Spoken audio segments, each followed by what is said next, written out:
conversa de hoje é sobre direito e justiça climática no antropoceno, né? Esse é o tema, e eu vou começar passando um vídeo muito curtinho, de 2 minutos, menos de 3 minutos, que talvez muitos de vocês já conheçam, mas é um vídeo que contextualiza muito bem a questão do antropoceno, e a gente pode começar a conversar sobre direito no antropoceno a partir desse vídeo. This is the story of how one species changed a planet. The latest chapter of our story begins in England 250 years ago. Fueled by coal, then oil, several brilliant inventions appeared. They ignited the Industrial Revolution, which spread like wildfire through Europe, North America, Japan, then elsewhere. The great railways, then cars and highways, connected people across the globe. Medical discoveries saved millions of lives. New artificial fertilizers meant we could feed more people. Population rose rapidly. But this was nothing compared with what was to come. The 1950s marked the beginning of the Great Acceleration. Globalization, marketing, tourism, and huge investments helped fuel enormous growth. People swarmed to cities, which became even more powerful engines of creativity. In a single lifetime, the well-being of millions has improved beyond measure. Health, wealth, security, longevity, never have so many had so much. Yet 1 billion are malnourished. In a single lifetime, we have grown into a phenomenal global force. We move more sediment and rock annually than all natural processes, such as erosion and rivers. We manage 3/4 of all land outside the ice sheets.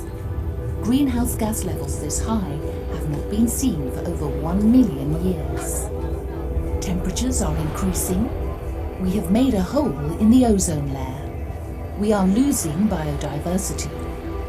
Many of the world's deltas are sinking due to damming, mining, and other causes. Sea level is rising. Ocean acidification is a real threat. We are altering Earth's natural cycles. We have entered the Anthropocene, a new geological epoch dominated by humanity. This relentless pressure on our planet risks unprecedented destabilization. But our creativity, energy, and industry offer hope. We have shaped our past. We are shaping our present. We can shape our future. You and I are part of this story. We are the first generation to realize this new responsibility. As the population grows to 9 billion, we must find a safe operating space for humanity, for the sake of future generations. Welcome to the Anthropocene.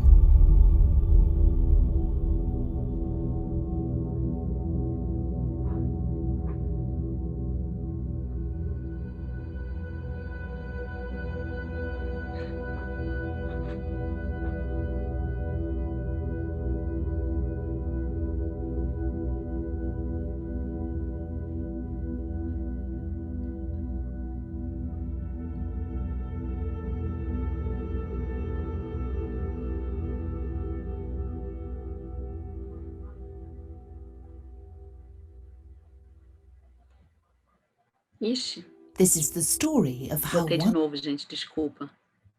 one species changed. E agora? Bom, acho que agora eu vou passar. Setinha pro lado, eu acho que vai. Obrigada, Lili. Essas coisas, né? Eu falei que eu estava aprendendo, já estou mostrando para vocês que eu não estou aprendendo muito não a mexer nesse Zoom.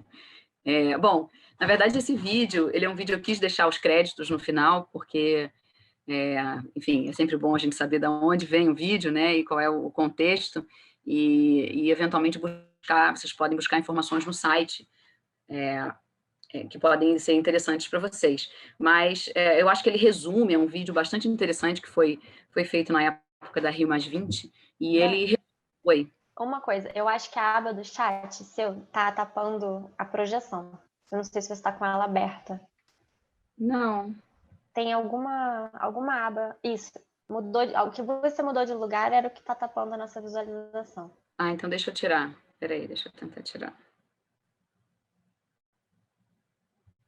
Vê se melhorou. Isso, foi. É porque Foi? estava Tá. tapando o texto, tá? É que eu tinha Desculpa. conseguido. Não, é que eu tinha conseguido botar os vídeos de vocês para eu poder interagir, Ah, não só com a entendi. tela do computador, mas só que eu acho que da forma como eu botei estava atrapalhando, então eu vou ficar aqui só eu e o computador mesmo, vocês aqui, imaginando vocês aí no fundo.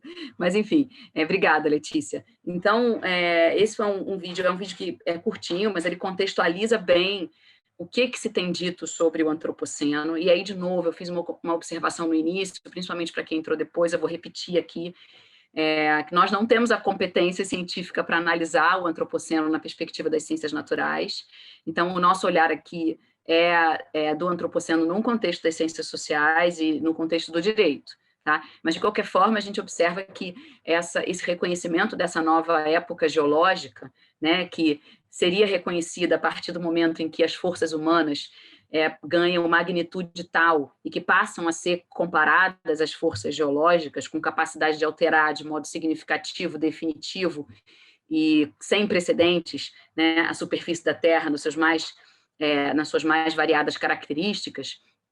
Esse é um contexto real, concreto, que desafia, como eu disse no início, desafia o direito, que apresenta complexidades que o direito precisa conseguir dar respostas a esse contexto, né? E essa percepção do antropoceno, embora a gente observe que os autores existe uma diferença no reconhecimento de quando começa o antropoceno, se seria na época do início da Revolução Industrial ou só a partir da grande aceleração, a partir de meados do século passado. O que se percebe é que a partir da grande aceleração, portanto, a partir do momento em que as consequências da Revolução Industrial começam a ser percebidas, grandes acidentes ambientais, grandes concentrações, aumenta de modo significativo a concentração de gases de efeito de estufa na atmosfera, e o vídeo mostra muito bem isso, né, outros impactos de uma magnitude sem precedentes começam a desafiar a humanidade, e a humanidade passa a ter que pensar na questão ambiental, né, porque, na verdade, antes de meados do século passado, a questão ambiental não era uma questão propriamente, não era um problema a ser resolvido, né? A gente vivia em boa medida, né, em equilíbrio, né, como uma parte da natureza, né? E a gente começa a perceber que não está funcionando, que existe um desequilíbrio nesse dinamismo, esse equilíbrio dinâmico que caracteriza a vida e a teia da vida, ele deixa de existir a partir de um determinado momento, né? E é o contexto de reconhecimento do antropoceno, né? Essa palavra, né, o antropoceno, ela traz a ideia, né, de uma época humana mesmo, então, como se tivéssemos saído do Holoceno, e em função, principalmente, da concentração de gases de efeito de estufa, mas não só essa alteração, essa é a principal, a questão climática ela se apresenta como a principal no contexto do antropoceno, mas ela não é a única, evidentemente, mas ela faz com que a gente já deixe de estar num contexto de Holoceno e passe a estar numa nova época geológica em que as ações antrópicas são reconhecidas como causadoras de significativas alterações, seja nos processos atmosféricos, geológicos, biosféricos, hidrológicos do planeta, né? E, na verdade, como eu disse, são vários os aspectos no contexto do antropoceno para além da questão climática. E a gente vai... Então, tem toda uma discussão interessante e crítica ao antropoceno, que ele é pautado muito também no reconhecimento do crescimento populacional, e um crescimento populacional que vem num contexto, né, de uma resposta positiva, entre aspas, da Revolução Industrial. Quer dizer, as pessoas passam a viver mais tempo, passam a viver melhor, passam a se reproduzir mais, e a gente começa a ter uma quantidade de pessoas habitando o planeta, né, e que começa a desafiar a sustentabilidade, ou começa a desafiar esse equilíbrio que caracteriza o sistema de vida no planeta. Mas esse discurso relacionado à população, ele é muito criticado, né, com uma teoria, um neomalthusianismo. Então, o próprio antropoceno, ele tem várias vertentes, ele envolve uma série de questões, mas ele tem sido bastante criticado. Mas antes de falar das críticas que são feitas ao antropoceno, em linhas gerais, no contexto das ciências sociais, é importante perceber ou destacar aqui para todas e todos que a própria aceitação de uma nova época geológica no âmbito das ciências naturais, ela não é pacífica, né? Então, a gente não tem um reconhecimento, digamos assim, definitivo, né? Oficial, não existe esse reconhecimento, né? A gente tem um movimento né, que principalmente a partir de 2016, né, o movimento começa com os textos do Crutzen, do início dos anos 2000, identificando essa nova época geológica. Em 2016, houve a recomendação, né, pelo reconhecimento dessa nova época geológica, mas ainda assim a gente tem uma demanda no contexto das ciências naturais por mais estudos, por mais provas científicas para demonstrar que realmente tem havido uma transição do ponto de vista de época geológica propriamente dita, né, nesse contexto das ciências naturais. Mas além da falta de consenso nesse âmbito, a gente tem ouvido cada vez, no âmbito das ciências naturais, a gente tem ouvido cada vez mais a palavra antropoceno ser falada, né? E quando a gente traz a ideia do antropoceno para as ciências naturais, para as ciências sociais, e a gente começa, tem uma série de textos, né, de relações internacionais, de economistas, né, de filósofos, de juristas, estudando o antropoceno e considerando essa nova época geológica num contexto mesmo dos seus ramos do conhecimento e das ciências sociais como um todo.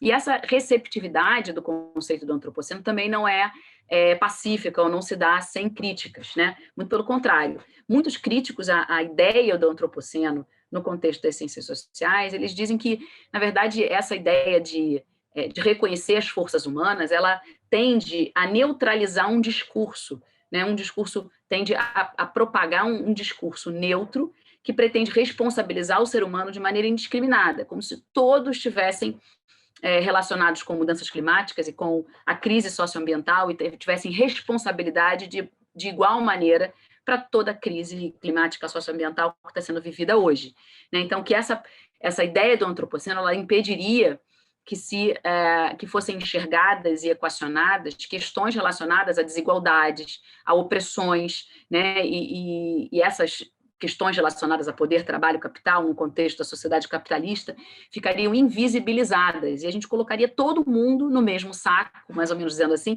de responsáveis pelo contexto atual. Então, a ideia do antropoceno ela é muito criticada também no âmbito das ciências sociais. E ela é criticada também quando a gente traz o recorte de gênero, né? E a gente poderia trazer também o recorte de raça, mas quando a gente traz o recorte de gênero, que vai ser mais abordado na parte da Letícia, a gente vê também críticas que podem ser feitas a essa tentativa de identificar de modo homogêneo o problema, homogeneizante o problema, né? Como se o antropoceno pudesse vir acompanhado de uma perspectiva que se quer ver afastada, que é androcêntrica, que além de ser antropocêntrica, né, e que reconhece, que tende a reconhecer os recursos ambientais a partir de uma perspectiva estritamente utilitarista, né, com um olhar cartesiano, um olhar dualista que segrega e que é incapaz e insuficiente de garantir o equilíbrio do todo, a gente tem a questão do androcentrismo, né, e todo o movimento ecofeminista ou os ecofeminismos vem também num contexto de crítica a essa visão, que é uma visão que pretende enxergar o problema de forma neutra,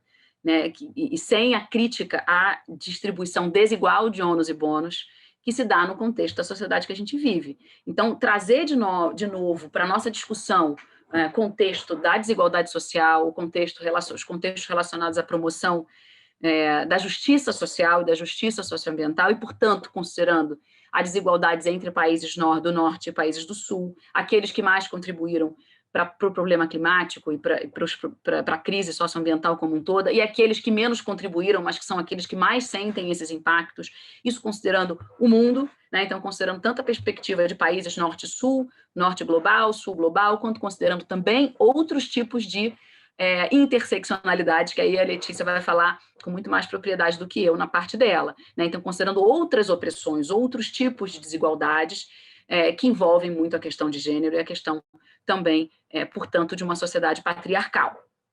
Essas críticas que são feitas no âmbito, inclusive tem alguns autores até que dizem que, das ciências sociais, obviamente, eles dizem, não, na verdade a gente não vive o antropoceno, a gente vive o capitaloceno, e tem outras nomenclaturas que são mobilizadas também por esses autores para criticar essa importação do conceito do antropoceno para as ciências sociais. Mas ainda assim, uma boa parte de autores e de juristas, inclusive, e aí é o que a gente pode comentar com mais consistência, defendem a adoção dessa expressão, mas partindo de algumas premissas, né? Partindo da premissa de que esse termo antropoceno ele pode ser mobilizado, e ele tem que ser utilizado para designar essa nova época, né? Mas desde que a gente consiga enxergar o antropoceno a partir da lente da equidade.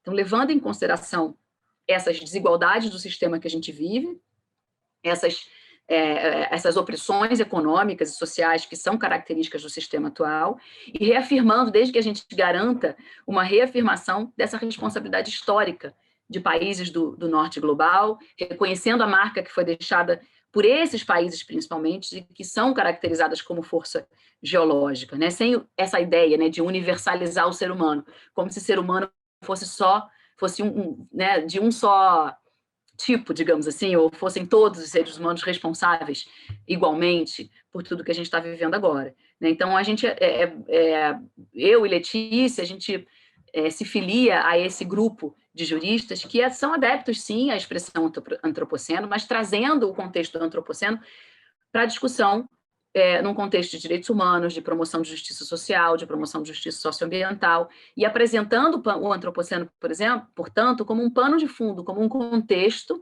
para que a gente discuta essas crises em que estamos inseridos de uma maneira propositiva, sem deixar de enxergar essas várias camadas de diferentes contribuições e de distribuição desigual de ônus e bônus, justamente para que a gente consiga encontrar caminhos que nos permitam minimamente equacionar e promover reduzir as iniquidades socioambientais desse contexto, né, e, portanto, promover uma distribuição mais equânime, pautada na equidade. E como é que a gente traz isso para o direito, né? Esse desafio não é fácil para o direito, né? Tanto que a gente costuma dizer que é uma expressão muito comum, inclusive para quem estuda direito ambiental propriamente, né, de que o direito ambiental é um direito de ruptura. O direito ambiental é um direito muito diferente do direito tradicional e dos outros ramos do direito. E aí, internamente, no direito, a gente divide em ramos, né? O direito civil, o direito penal, o direito tributário, o direito administrativo, o direito constitucional e outros. A gente divide muito mais para fins didáticos, né? Mas a gente tem muitas diferenças entre esses vários direitos que são estudados. E o direito ambiental, ele sempre foi visto como um direito muito diferente dos demais. E ele é diferente por quê? Porque ele é um direito disruptivo. Ele propõe uma disrupção, uma subversão numa estrutura tradicional que não serve num contexto do antropoceno. E por que não serve num contexto do antropoceno? Não serve por conta dessa hipercomplexidade, dessa multiplicidade de fatores. E aí, trazendo aqui um importante autor de Harvard, o Richard Lazarus, que fala da questão climática e da questão socioambiental, consequentemente, como um super wicked problem, né? O direito precisa ser disruptivo porque ele precisa ser capaz, ele precisa ser atualizado para ser capaz de lidar com problemas hipercomplexos, né? E problemas perversos, né? A perversidade da complexidade que a questão ambiental tem, ela desafia o direito o tempo todo. Eu vou dar algum exemplo, porque eu acho que aqui o público não é. Pode ser até que tenha alguém do direito, mas eu acho que o público majoritariamente não é do direito. Mas o direito, tradicionalmente, ele foi construído e montado pensando em interesses interindividuais. E aí eu me lembro, a gente sempre brinca, que na graduação a gente começa a estudar direito entendendo a briga do Tício contra o Caio. Né? Isso são os atores, né, que normalmente são mobilizados como exemplos nos casos em sala de aula. Né? E aqui a gente não está falando do Caio contra o Tício. Quando a gente pensa num direito que foi tradicionalmente construído pensando em dois indivíduos, e pensando em dois homens brancos, indivíduos que estão com questões, problemas ou conflitos de natureza patrimonial, e precisam ter esses conflitos resolvidos. E o direito vem e é construído a partir desse olhar, que é um olhar individualista, que é um olhar patrimonialista, e ele é todo construído a partir dessa dando prioridade ou dando primazia a esse tipo de interesse. E é claro que o direito se transforma ao longo do tempo, o direito como um todo, e ele se transforma quando se começa a haver uma preocupação com direitos cada vez mais coletivos. Então, a gente tem, no direito, a gente costuma chamar das gerações de direitos humanos. Então, a gente tem os direitos de primeira geração, de segunda geração, de terceira geração. Então, a gente começa a observar uma transformação no direito para ele passar a dar conta de interesses que são cada vez mais coletivos e cada vez mais existenciais. E a proteção com relação à questão ambiental se dá nesse contexto, né, num contexto de um direito que precisa se atualizar para deixar de olhar só para o Caio e para o Tício, para olhar para a coletividade, para olhar para interesses que estão relacionados à manutenção da vida digna, e não só ao bolso de um sujeito individualmente considerado. E no bojo dessas transformações, o direito vai se atualizando, e aí é interessante porque a gente costuma sempre dizer e lembrar, isso é um desafio que dentro do direito mesmo a gente precisa lembrar o tempo todo, que o direito ele é dinâmico na sua essência. O direito ele não é estático, né? Senão a gente estaria até hoje vivendo um momento em que a gente continuaria escravizando negros, a mulher continuaria tendo que pedir autorização para o marido para trabalhar, para estudar, ou para o pai, ela, né, continuaria tendo que mudar seu nome, e ela não poderia votar, uma série de questões que mudaram no nosso contexto, na nossa sociedade, por conta de uma exigência da sociedade que fez com que o direito mudasse. Então, esse dinamismo que caracteriza o direito, né, o direito muda a realidade, e ele é mudado pela realidade também.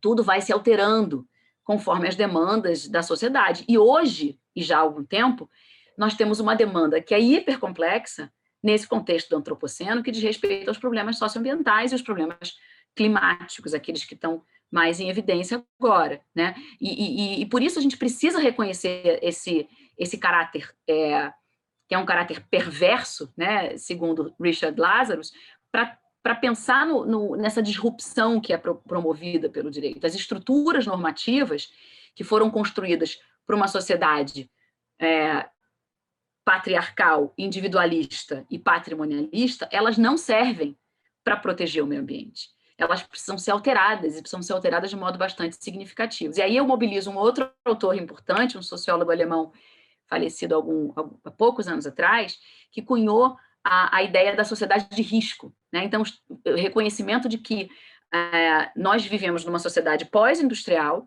em que as complexidades das questões ambientais e climáticas, elas são incompatíveis, muito diferentes dos típicos riscos da sociedade industrial. Então, é um passo adiante, né, que se dá muito a partir dessa grande aceleração, desse movimento que se percebe a partir de meados do século passado, né? E o que ele chama de relações de definição dominantes, que são essas estruturas normativas tradicionais, elas não prestam, elas não servem. Porque se a gente quiser aplicar esse direito, né, tradicional, ele vai gerar o que o Beck chama de irresponsabilidade organizada. O direito vai servir para manter uma irresponsabilidade, para legitimar uma sociedade, um mundo em que ninguém é responsável por nada, em que o mundo que é homogêneo, em que não existe opressão de gênero, nem de raça, nem de classe, nem de nada. É um direito que se pretende neutro, que se pretende que tem esse olhar homogeneizante, que é absolutamente incompatível com o contexto que a gente vive. Então, a ideia do caráter disruptivo do direito ambiental é justamente no sentido de combater essa irresponsabilidade organizada que acaba sendo promovida por essa estrutura tradicional do direito, né? E esse olhar que a Letícia vai trazer na fala dela, da justiça climática na perspectiva de gênero, especialmente, mas não só, ele é embebido por esse caráter disruptivo. São mudanças muito significativas que têm que ser propostas, as premissas, os pontos de partida são outros, e por isso desafiam tanto o direito. E aí, para terminar a minha contribuição hoje, já passar a palavra para a Letícia, eu queria só terminar com duas frases que, para nós, tem impulsionado um pouco as nossas pesquisas no Juma, porque são pesquisas que propõem rupturas bastante significativas nessa estrutura tradicional e que são recebidas no âmbito do direito, muitas vezes, com muita resistência, né? Ideias de ampla responsabilização, ideias... e aí são vários instrumentos que não caberia aqui eu falar para um público até que não é do direito e sem uma introdução mais bem construída, mas são ideias bastante... que têm sido recebidas com certa resistência, mas isso tradicionalmente no direito ambiental foi assim, é um direito de resistência, em que a gente vai aos pouquinhos conquistando espaço, e agora a gente tem que, na verdade, brigar para não perder o espaço conquistado, para evitar os retrocessos, né? Mas essas duas frases são muito interessantes porque, né, a ideia do Bernard Shaw, quando ele diz que todas as verdades começam como blasfêmias, ou a mesma do Schopenhauer, né, que toda verdade passa por 3 estágios, né? Primeiro, ela é ridicularizada. Então, quando a gente começa a falar de proteção do meio ambiente no direito, esse povo que gosta de direito ambiental é um povo meio esquisito, sabe? Isso não vai dar em nada, é um direito menos importante, né? Depois que ela passa por essa fase de ridicularização, ela começa a ser combatida, e a gente, em alguma medida, está vivendo uma fase de combate com relação a alguns aspectos, outros aspectos já foram mais consolidados, né? Então, quando a gente começa a falar, inclusive, desse recorte de gênero, recorte de raça, de ecofeminismos, a gente vê uma certa ridicularização no momento e depois começa a perceber uma certa resistência, então uma oposição violenta a essas ideias, né? Para depois, no final, que essa verdade talvez passasse a ser aceita como auto-evidente, como algo que é aceito, né? E a gente espera que em algum momento a gente chegue nesse ponto, né? Eu vou parar aqui com o meu compartilhamento para passar para a Letícia, mas eu queria terminar com essas frases muito mais para a gente perceber que muito do que vai ser dito aqui pela Letícia e muito do que se estuda sobre justiça climática num contexto mais abrangente da justiça climática, muitas vezes é recebido dessa forma e desafia o direito, porque o direito precisa alterar as suas estruturas, precisa largar a mão de querer ser neutro, de querer ser imparcial, porque não consegue, porque precisa olhar para as diferenças, precisa reconhecer essas evidências, se ele quiser dar passos adiante e atender as novas demandas desse antropoceno com críticas, não é o antropoceno que a gente pega e importa acriticamente, né? Então, eu agradeço a atenção de todas e todos e passo a palavra, não sei se passo para o Bernardo primeiro, se tem algum protocolo, você pode passar direto para a Letícia completar aqui a fala dela. Obrigada. Por favor, pode passar direto, Daniela. Muito obrigada, Letícia. Com você, depois eu comento as duas juntas. Obrigado. Obrigada. Deixa eu só... Pronto. Todos me ouvem? Ok. Queria agradecer a oportunidade de estar aqui hoje falando junto com a minha orientadora de anos de trabalho e de pesquisa juntas. É até um grande desafio seguir depois de tudo que ela falou, mas vou tentar. E se por acaso eu extrapolar o tempo, não sei como é que a gente está de tempo, por favor, me avise. Bom, a partir do que a professora Daniele falou de antropoceno e desse grande contexto que começou desde a Revolução Industrial e que sofreu essa grande aceleração a partir da década de 50, a gente sabe hoje que o ser humano deu causa às mudanças climáticas, à crise climática. E aí eu começo falando para vocês de crise climática, porque apesar do termo mudanças climáticas estar correto, o ideal é que a gente nomeie o problema de uma forma que demonstre melhor as suas urgências e a sua profundidade. Então, a gente, de fato, está vivendo uma verdadeira crise hoje em dia, que precisa ser respondida. E aí, no caso, eu vou falar para vocês um pouco dos movimentos de justiça que vieram a partir dessa crise e das questões sociais que estão a ela atreladas, para a gente poder entender as nuances que envolvem o problema. Mas, então, começando só para... situar que eu gosto muito dessa expressão crise ou de emergência, para a gente entender o problema melhor.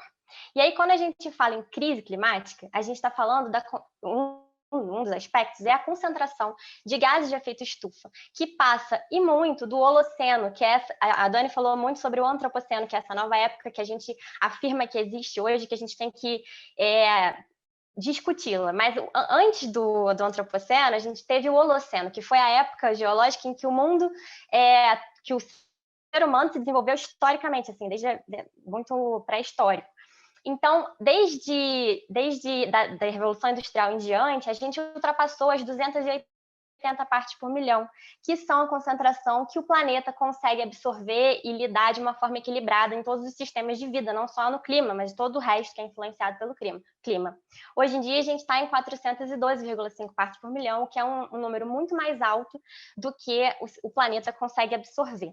E aí aqui tem um gráfico da NASA que mostra essa grande aceleração que a professora Daniele falou. Se vocês conseguirem ver, da década de 50 em diante, essa subida é vertical. E ela não acontece desde milhões de anos. Aqui no gráfico vai até 800 mil anos atrás, mas a gente tem dados de que até acho que quase 3 milhões de anos atrás não se via uma subida, uma escalada tão forte em termos de concentração de gases de efeito estufa. Então, só para situar a questão da crise climática nesse contexto do antropoceno, para a gente conseguir daqui a pouco falar um pouco sobre as questões de justiça e como que o direito responde a isso no mundo de hoje. E aí, o primeiro questionamento que eu quero fazer com vocês é o seguinte: a partir do que eu acabei de falar, de que o ser humano deu causa à crise climática, a gente fala de ser humano de uma forma universalizada. Então, aquelas críticas que a professora Daniele falou, eu vou começar a entrar um pouco em algumas delas. Mas quando a gente fala que o ser humano deu causa, de que parte da humanidade a gente está falando? Todo mundo deu causa da mesma maneira? Homens, mulheres, norte, sul, global, pretos e brancos? A gente sabe que não. A gente sabe que tem uma parcela específica, ou se pelo menos não sabe, eu espero que vocês saiam daqui hoje tendo visualizado bem isso. Então, antes de falar de justiça climática propriamente, eu vou falar um pouco com vocês, vou mostrar uns gráficos que ajudam a entender muito bem a causa dessa concentração de gases de efeito estufa que causa a crise climática que a gente está vivendo hoje. Então, o primeiro gráfico mostra os 10 emissores de gases, os maiores emissores de gases de efeito estufa atualmente. Então, a gente vê que a China hoje em dia é o maior emissor. E aí, esses gráficos, eles são muito utilizados para convencer a gente de que a China é um grande vilão e de que a gente tem que conseguir frear essas emissões e tudo mais. E isso é verdade, todo mundo tem que fazer o seu papel nesse momento de conseguir mudar para uma energia limpa e tudo mais. Só que quando a gente olha só as emissões atuais, a gente pode cair num erro que é muito grave, de não entender os responsáveis históricos pelas mudanças climáticas. E por que eu estou falando de responsáveis históricos? Porque as mudanças, os gases de efeito estufa que estão na atmosfera, eles causam efeitos durante centenas de anos. Imagino que vocês já saibam disso melhor do que eu. Mas eles não... Aquela emissão que aconteceu lá em 1800 e pouco, 1900, ela está causando efeito estufa ainda na atmosfera. Então, a gente não pode olhar apenas as emissões atuais, porque a gente corre um grande risco de não entender os verdadeiros causadores dessa crise. O segundo slide que eu mostro aqui, antes de mostrar as emissões históricas, são as emissões per capita. Então, por exemplo, o Canadá, que é um país que não tem uma população tão grande quanto a da Índia, da China, que estão mais para a direita aqui no gráfico, ele tem uma emissão per capita muito alta. Então, a gente sabe que, apesar do Canadá não ter uma população muito grande, aquela população tem uma emissão per capita altíssima. Ou seja, aquela população está emitindo muito mais gases de efeito estufa do que pessoas na Índia e na China, o que barra muito algumas posições neomalthusianas de que o crescimento da população mundial seria o grande vilão do clima. Muita gente fala isso, de que a população está crescendo enormemente. Está crescendo, mas a gente tem que entender que a população, vamos supor, a China, que tem uma população mundial, tem uma emissão per capita muito baixa, comparada com os outros países, e tem um número populacional muito maior. Então, a gente tem que analisar essas variações de emissões. E a mais importante para a minha fala hoje é essa daqui, que são as emissões acumuladas desde 1850 até 2011. E aí muda completamente de figura. Se vocês puderem ver, os Estados Unidos e a União Europeia, juntos, correspondem a mais de 50% das emissões históricas. Então, um país e um grupo, de países foram responsáveis por quase todas as emissões que a gente tem até hoje. E esses países se desenvolveram às custas dessas emissões e continuam hoje em dia usufruindo desse tipo, dos benefícios que essas emissões históricas causaram a eles e que fizeram com que eles chegassem num processo de desenvolvimento mais à frente do que outros países. Então, por exemplo, o Brasil, como vocês podem ver, tem 1% de responsabilidade histórica pela crise, pela acumulação de gases de efeito estufa, pela crise climática. Então, assim, é muito importante a gente entender essas emissões históricas para quando eu for falar de justiça climática e a gente saber que, apesar de todo mundo ter que responder a essa crise, os países e os atores, eles têm que responder de maneiras diferenciadas, porque, de fato, os países desenvolvidos se beneficiam até hoje desse desenvolvimento e eles não podem impor uma parada no desenvolvimento dos outros países, o que poderia fazer com que mais milhões de pessoas fossem a um estado de pobreza ainda mais grave. E aí, antes de começar a falar de justiça, eu trouxe alguns gráficos super recentes que saíram tem umas 2 semanas do SEG, que mostram as emissões do Brasil, só para dar uma contextualizada no novo Brasil. Apesar da gente não ter emissões históricas tão altas, a gente hoje em dia tem emissões muito específicas que a gente precisa entender como funciona. Então, esse é o panorama das nossas emissões do ano passado. E aí, se vocês puderem prestar atenção, os dois principais fatores de emissão no Brasil são a agropecuária e o uso da terra. Esses dois somados ultrapassam 70% das nossas emissões.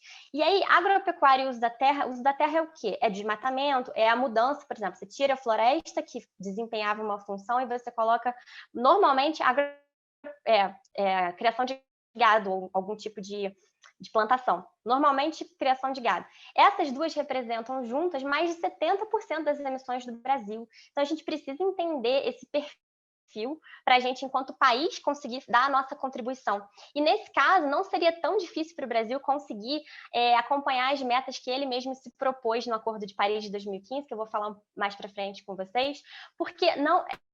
Se a gente protegesse as florestas e conseguisse limitar esse avanço do desmatamento, a gente já estaria conseguindo fazer um papel muito bom nesse sentido, mas não é o que a gente vem observando, infelizmente. E aí, esse mesmo site, ele tem por setores, né? Então, para vocês terem uma ideia, o nosso processo industrial, ele é responsável só por 4,6% das nossas emissões anuais.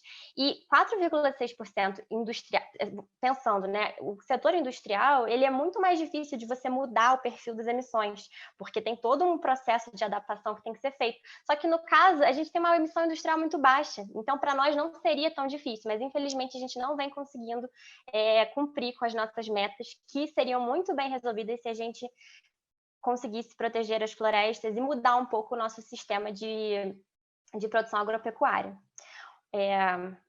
O outro, agropecuária, então, com 27,5% do total. Uso da terra com 44%. E aí, para resumir esse panorama do Brasil, a gente recentemente, acho que foi essa semana, saiu o estudo do INPE, no sistema PRODES, mostrando que o Brasil, em 2020, ou seja, durante a pandemia, ele foi responsável por 11.088 quilômetros quadrados de desmatamento. Isso significa que a gente aumentou 9,5% em relação ao ano passado, que já teve índices altíssimos de desmatamento, e 70% em relação aos últimos 10 anos, 70% de aumento. Então, a gente está caminhando para não cumprir as metas que o Brasil se comprometeu no Acordo de Paris, que são essas NDCs, que são as nossas contribuições nacionalmente determinadas, ou seja, que o próprio país se compromete. A gente se comprometeu até 2025 a diminuir em 37% e até 2030, 43%.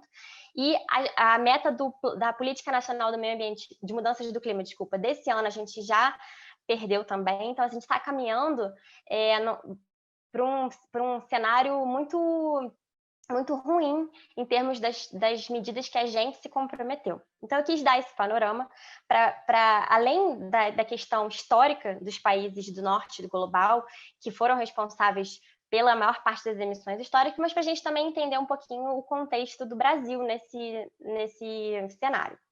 E aí agora eu vou falar para vocês realmente vou começar a falar sobre a justiça ambiental. Como a professora Daniele falou, a maioria de vocês não é do direito aqui, então eu acho que uma coisa para começar, que eu acho muito importante para falar de justiça ambiental, é que a questão do meio ambiente e as questões sociais, elas caminharam por muitos anos separadas. Então, era muito comum, nas décadas de 70, quando o direito ambiental começou a surgir, era muito comum você ter os grupos ambientalistas e os grupos de direitos civis de questões minoritárias, de negros, latinos e outros tipos de questões sociais de direitos civis. A questão ambiental era muito elitizada e muito focada no meio ambiente natural, de uma forma separada do meio ambiente humano e dos problemas sociais que a gente sabe que existem. E aí, a justiça ambiental, ela nasceu justamente quando essa percepção de que os dois movimentos tinham que se unir aconteceu. Então, o professor Robert Bullard, que é um professor dos Estados Unidos, na década de 80, mais ou menos, começou a perceber que os impactos ambientais eram muito mais sentidos pelas populações negras lá dos Estados Unidos e pelos imigrantes também, pelos bairros negros e os bairros imigrantes. E ele começou a pesquisar, porque ele e uma gama de outros estudiosos e estudiosas, eles sabiam que, obviamente, não é por causa da raça ou da etnia que uma pessoa é mais ou menos suscetível a um tipo de poluição. Todos somos suscetíveis. Então, por que que alguns bairros e algumas populações estavam sendo mais impactados? E eles começaram a pesquisar esse porquê. E aí eles descobriram que a alocação de lixões, de fábricas poluentes, de vários tipos de indústrias que estão ligadas à poluição estavam sendo intencionalmente alocadas nos bairros negros e latinos. E é muito importante frisar que não é só a questão da raça, mais do que a questão da renda até. Nas pesquisas deles, existiam bairros brancos pobres que tinham menos impacto do que bairros negros, até com um pouco mais de condição financeira. Até nesse nível de detalhe eles conseguiram chegar. Então, a imposição daqueles riscos e daquela poluição, ela era racialmente definida e não era acidental. Então, a partir dessa constatação, e naquela época não tinha nenhum estudo sobre o assunto, eles começaram a pesquisar para comprovar que isso era uma verdade, que de fato aquilo era intencional. Aqui no Brasil, a gente também tem pesquisadores importantes de justiça ambiental, embora o movimento tenha nascido lá nos Estados Unidos, ele já está no mundo inteiro. A gente tem um professor importante, o Henry Axelrod, da UFRJ, que ele fala que a justiça ambiental é uma rede multicultural e multirracial nacional, em seguida internacional, que articula os direitos civis, os grupos comunitários, organizações de trabalhadores, enfim, enfrentando o racismo ambiental, porque se percebeu justamente isso, que a poluição e que os impactos ambientais eles eram racialmente destinados.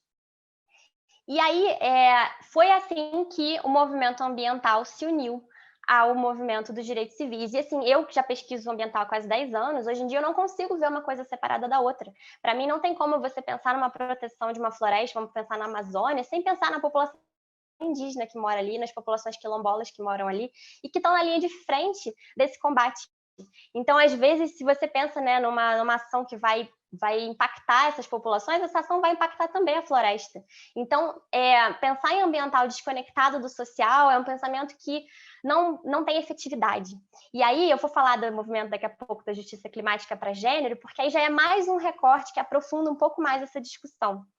Então, e aí, antes de passar para a justiça climática, um último dado que eu queria falar, que eu achei que aconteceu agora durante a quarentena, que eu acho muito interessante para a gente contextualizar esse momento que a gente está vivendo agora, é que saiu recentemente um estudo de Harvard que aponta que a poluição do ar e a taxa de mortalidade da Covid estão muito relacionadas, estão muito conectadas. E esse estudo ele já vem acontecendo há muitos anos nos Estados Unidos, em 3 mil municípios de lá, e eles constataram que, estatisticamente, uma pessoa que mora num bairro poluído tem 15% a mais de chance de morrer com a Covid-19. E quem são as pessoas que moram perto dos bairros poluídos? São justamente essas comunidades negras e imigrantes. Então, o professor Bullard, que discutiu essa pesquisa também, ele foi entrevistado em relação a esses dados, ele fala que ele não está nada surpreso com relação a essa conclusão, porque ele já fala desde a década de 80 sobre essa relação entre poluição, as comorbidades e as mortes relacionadas à poluição e as comunidades negras e latinas. Então, eu achei interessante trazer para vocês essa conexão desse momento que a gente está vivendo com esse tema e entender que isso realmente precisa ser respondido. E aí, para falar especificamente de justiça climática, a justiça climática ela veio justamente para fazer a mesma coisa que a justiça ambiental fez, mas agora com um enfoque maior para o clima. Então, da mesma forma que a gente fala que existem questões sociais dentro das questões ambientais, na questão climática também. Então, um relatório recente do IPCC, que é o painel intergovernamental sobre mudanças climáticas da ONU, um relatório de 2018, ele já aponta nessa parte sublinhada, como vocês podem ver, esses riscos dependem da magnitude da taxa de aquecimento, localização geográfica, níveis de desenvolvimento e vulnerabilidade. Ele já começa a mostrar o caminho para a questão do clima, de como a localização geográfica, que é o que eu vou falar para vocês agora um pouco, influencia de maneira muito intensa nessa questão de impactados e pessoas que não vão ser tão impactadas pelo aumento da temperatura do planeta e suas consequências. Então, quando a gente fala de justiça climática, a gente tem 2 grupos muito importantes que têm impactos muito diferentes sobre eles. Então, esse mapa ele mostra vulnerabilidade em relação demográfica. Então, quanto mais vulnerável, mais para o tom vermelho, e quanto menos para o tom azul. Vocês podem ver que o norte global, ou seja, os países desenvolvidos, que já se desenvolveram desde a Revolução Industrial, usufruindo daqueles benefícios todos das emissões que eu vim falando, eles são menos vulneráveis às mudanças climáticas do que os países do sul global.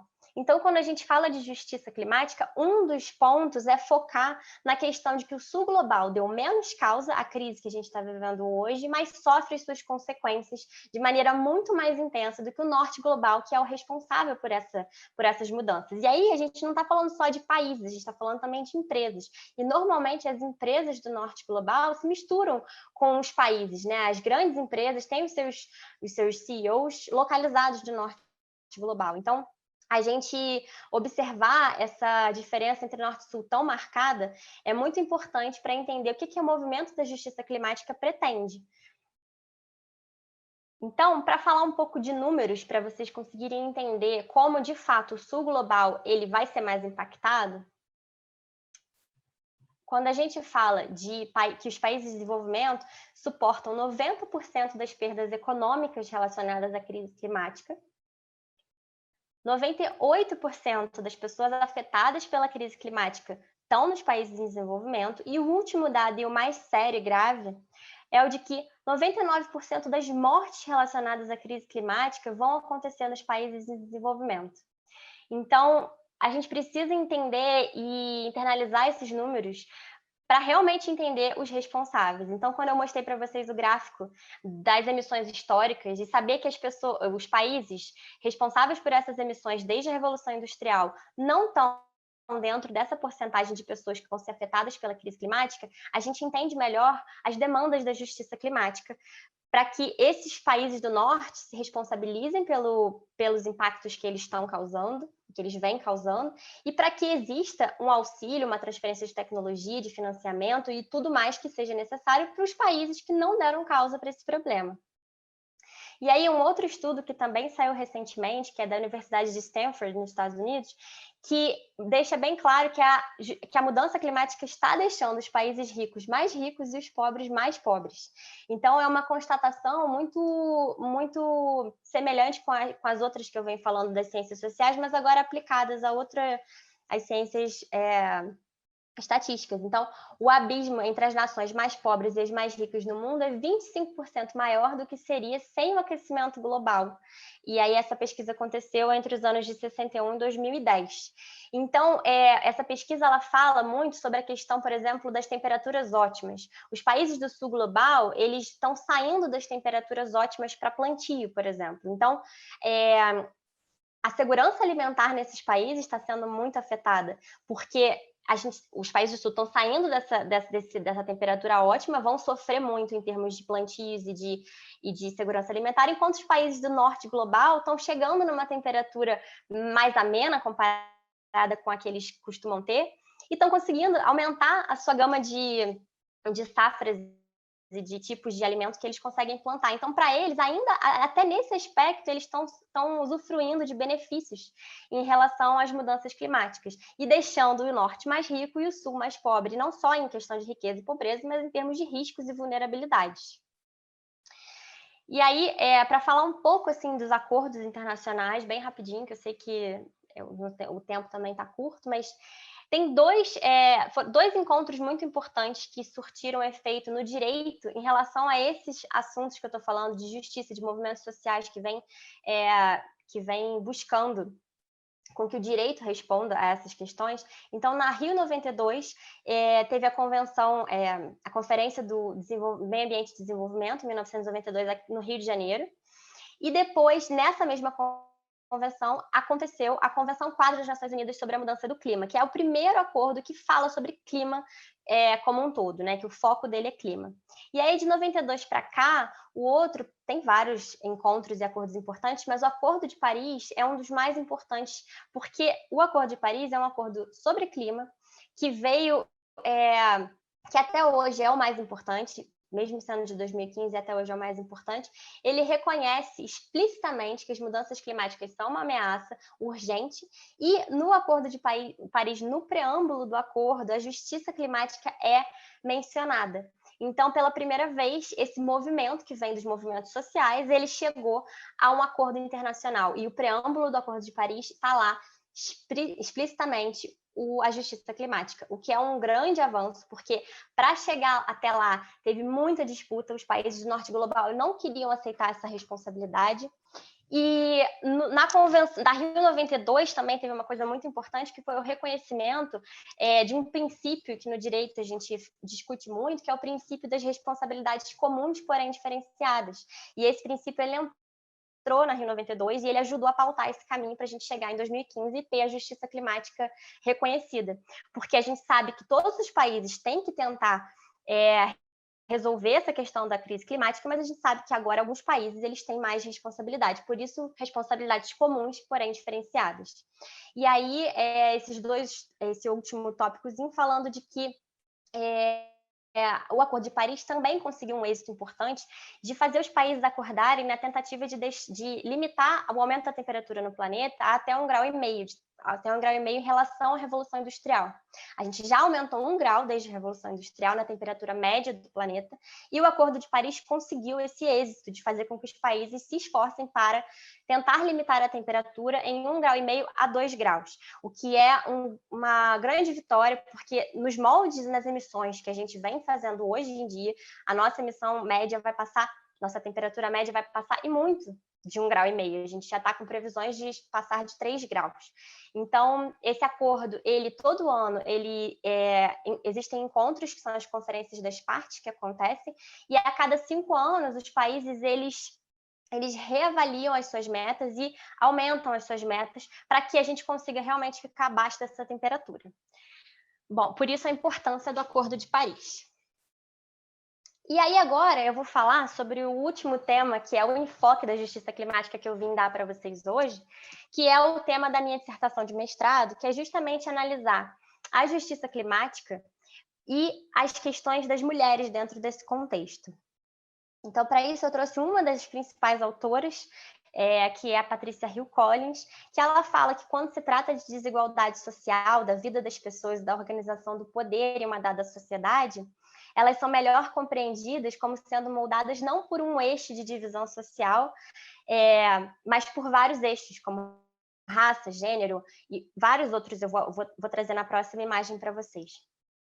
Nessa imagem aqui, a gente consegue ver vários eixos de opressão que estão ligados às questões que gênero é uma delas, mas a interseccionalidade, que é essa teoria que a Patricia Hill Collins, a Kimberly Crenshaw, várias outras autoras muito importantes discutem, ela diz que as pessoas elas estão cruzadas por eixos de opressão diferentes. Cada ser humano tem eixos de opressão diferentes ligados à sua realidade. Então, o fato de ser mulher é um eixo importante. Eu vou mostrar para vocês alguns dados daqui a pouco sobre isso. Como o gênero implica em mais um eixo muito grave de opressão sobre as pessoas. Então, nesse caso, nós temos a questão de orientação sexual, de raça, que é uma das mais importantes. Então, por exemplo, uma mulher que seja negra, que seja gay, que seja...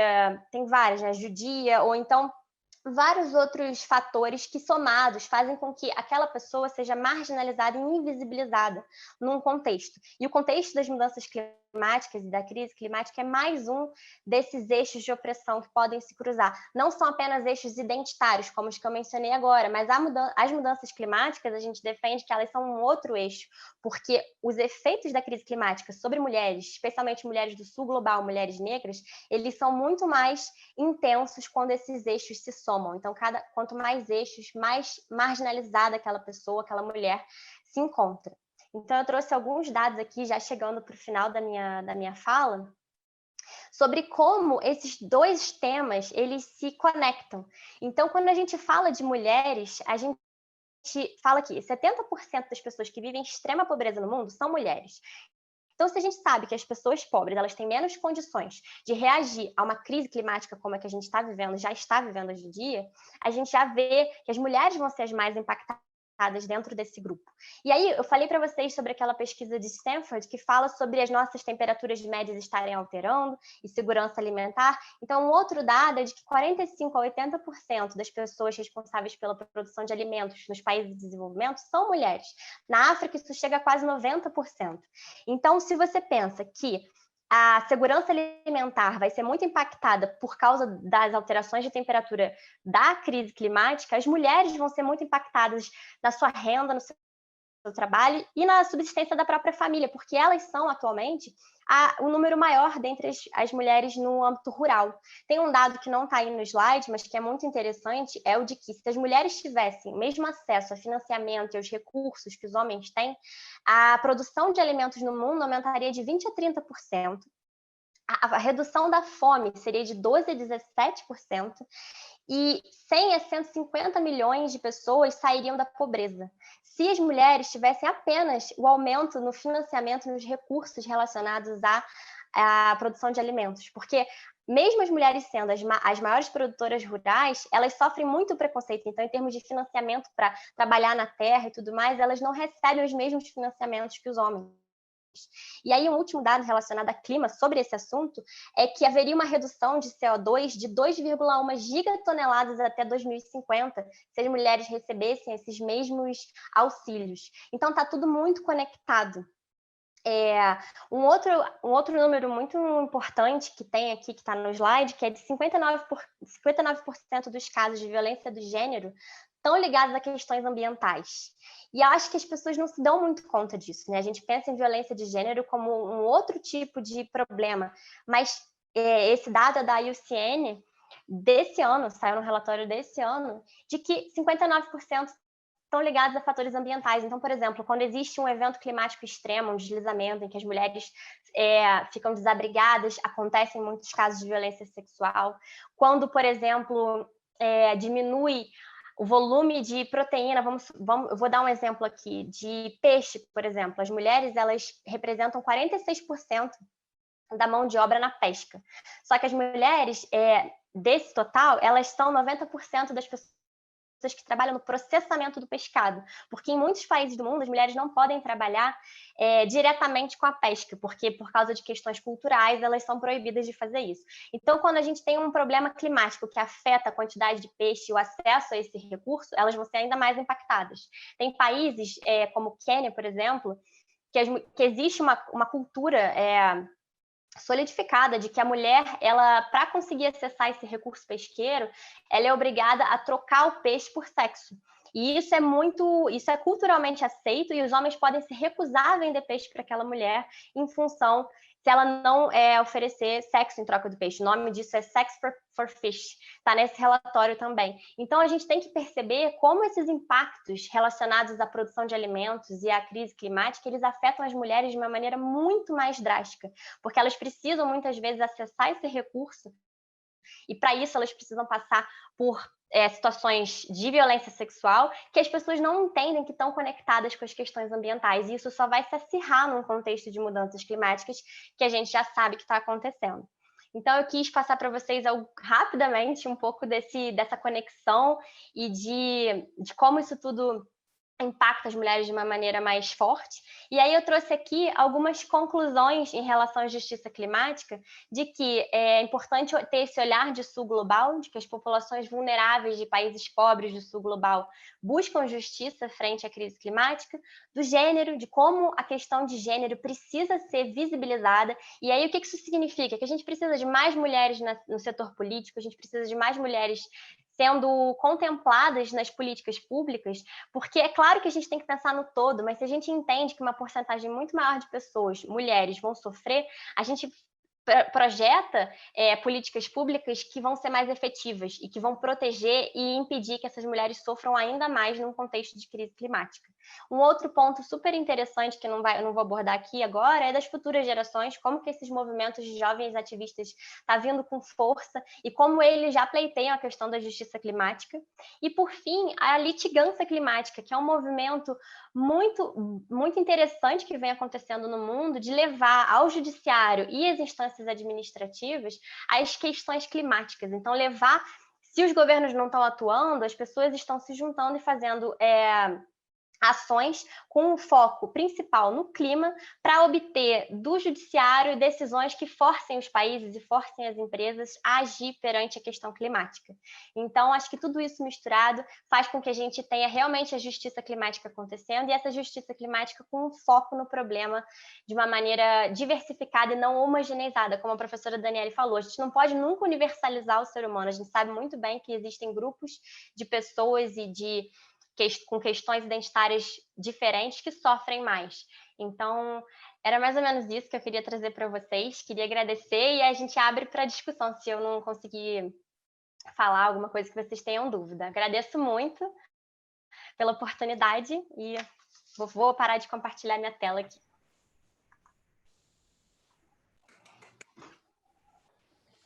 Uma das coisas que a gente mais perde na interação virtual é a forte salva de palmas que vocês duas teriam recebido nesse momento, Dani, um pouco mais cedo.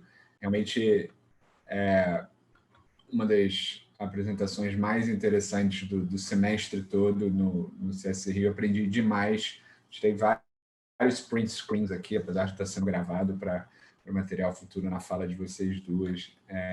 Realmente agradeço demais, enriqueceu muito, diversificou o conteúdo que a gente normalmente traz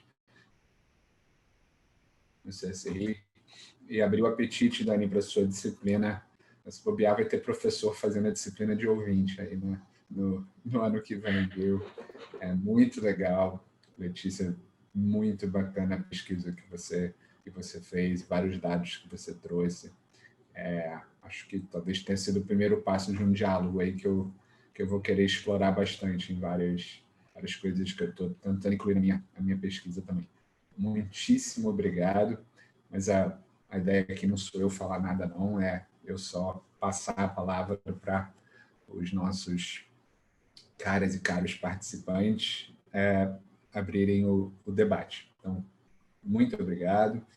E agora, por favor, quem puder, não se importar em abrir o vídeo, fica um pouco mais cara de bate-papo essa parte. E eu queria que quem quiser fazer pergunta, por favor, pode abrir o microfone, acho que não fica tão confuso. Se começar a ficar confuso, a gente faz uma lista de espera no chat, mas quem quiser, por favor, é só abrir o microfone e aproveitar a oportunidade com essas duas grandes especialistas no tema aqui.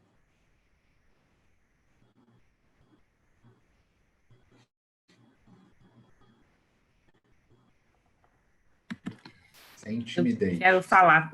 Fala, Beatriz, por favor.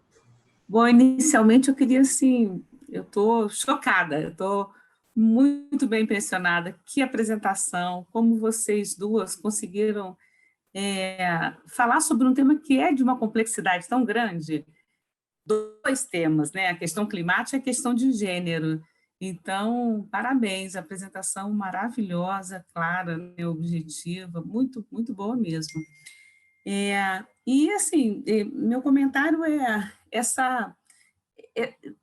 esse tema é tão difícil, às vezes a desinformação leva a tanta confusão, né? A gente vê no próprio Brasil, né, cada ministério interpretando por de um lado, são interesses conflitantes, e como dificulta um compromisso assumido no Acordo de Paris ser desdobrado em marcos legais internos, né? Falando já agora da questão mesmo do direito, como traz uma complexidade a desinformação, ou eu não sei se é desinformação ou se é o interesse de não querer entender ou querer fazer a sua, né, interpretação dessa questão, que é tão claro, o princípio da responsabilidade comum, porém diferenciada, né?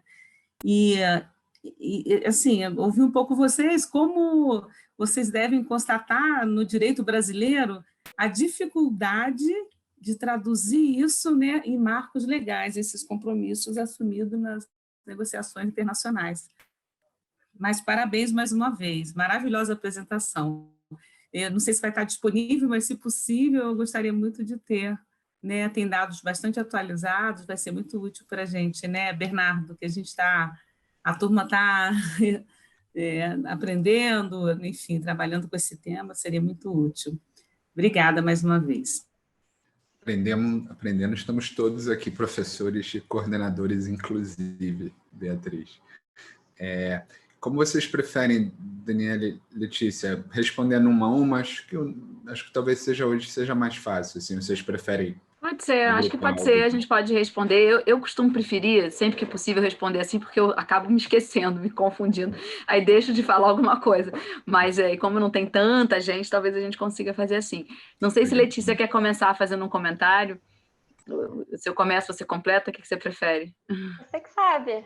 Ela falou, né, dessa questão de internalizar esses acordos, e a gente fala muito isso na pesquisa, né, de como a gente tem muita legislação que internaliza os acordos internacionais, o que falta realmente é a implementação. E a gente vive um momento no Brasil de que, mais do que a implementação, a gente está tentando barrar os retrocessos, né? A gente já viveu um momento de que a gente precisava buscar implementar a lei que existia. Hoje em dia a gente está tentando fazer com que a lei que existe não seja desfeita para uma lei nova, pior, tomar o lugar, né? Dani, você sabe falar melhor? Não, é isso, perfeito, é isso mesmo, Letícia. E a gente tem observado isso muito especificamente na pesquisa que a gente está desenvolvendo. A gente fez até uma apresentação hoje para algumas pessoas do resultado parcial dessa pesquisa, e aí é uma pesquisa com recorte muito específico sobre inserção da variável climática no licenciamento ambiental.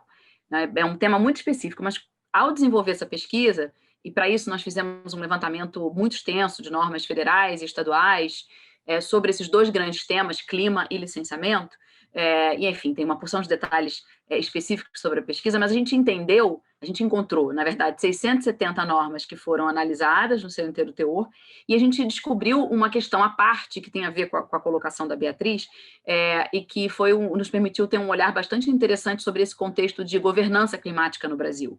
Né? A gente identificou, e aí porque a gente acabou de apresentar, eu tenho esse número aqui, se eu estiver errado, você me corrige, Letícia, 212 normas federais e estaduais e do Distrito Federal que tratam de mecanismos de governança climática. Então, políticas de mudanças climáticas, sejam políticas gerais ou políticas específicas, planos setoriais, colegiados, então milhões de comitês, de fóruns, de tudo quanto é tipo de colegiado, né? Previsão de normas sobre inventário, sobre registros de emissão. E dessas 212 normas, nós conseguimos identificar 249 mecanismos, desses mais diversos. Então, assim, foi um resultado interessante, que acabou vindo à parte do nosso objetivo principal, que era mais específico do que esse, mas que demonstra muito todo um movimento das últimas décadas, né, de incorporação desses compromissos internacionais com a criação de uma estrutura administrativa que seja capaz de implementar isso. A gente não analisou, porque foi uma questão adicional que a gente não tinha nem propósito de fazer, né, a gente não analisou o grau de implementação desse conjunto de mecanismos. Mas a gente imagina que a implementação seja muito baixa, e claro que, como a Letícia falou, a gente está vivendo um momento, e não um momento, eu costumo dizer o seguinte, assim, para explicar um pouco a minha sensação, o meu sentimento com relação ao momento que a gente vive, né? Eu dou aula de direito ambiental desde 2002, e eu entrava em sala de aula sempre muito feliz e falando sobre como o sistema normativo, o sistema jurídico ambiental brasileiro era desenvolvido, e como a gente já tinha dado passos adiante. Então, a curva era uma curva que eu tratava como evolutiva. A partir de um determinado momento, essa curva começa a descer. Então, a gente vem de um processo de evolução e começa a ver um processo de involução, e começa a discutir retrocesso. No começo, ninguém falava em princípio da proibição do retrocesso socioambiental, por exemplo. Agora é o princípio que é mais comentado, né? Mas a gente tem que mobilizar a proibição do retrocesso não desde o ano passado. A gente tem que mobilizar desde antes, numa curva que começa de involução, que começa a ser percebida, principalmente a partir dos anos 2000, mas de modo mais significativo a partir da aprovação do novo Código Florestal em 2012. Mas, de todo modo, a partir do início do ano passado, essa curva, eu digo, não tem nem mais curva, a gente está em queda livre, porque é um processo, queda livre mesmo, porque é um processo de desmonte da estrutura administrativa, um processo que ganha fôlego de mudanças legislativas retrocessivas, muito significativas.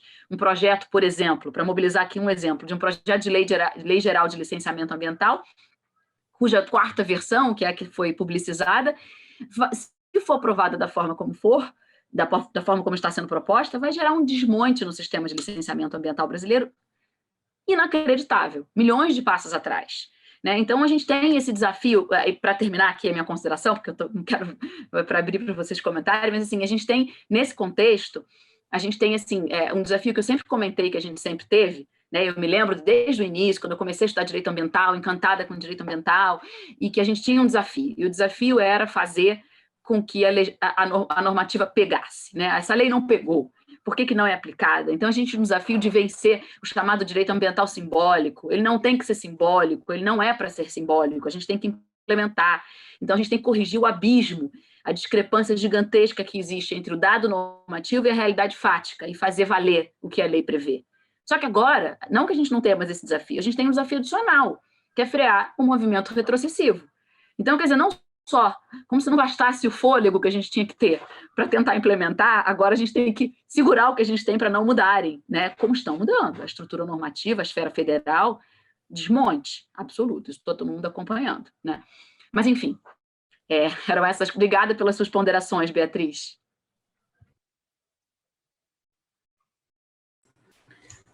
Obrigado, Beatriz e Letícia e Dani, pelas respostas.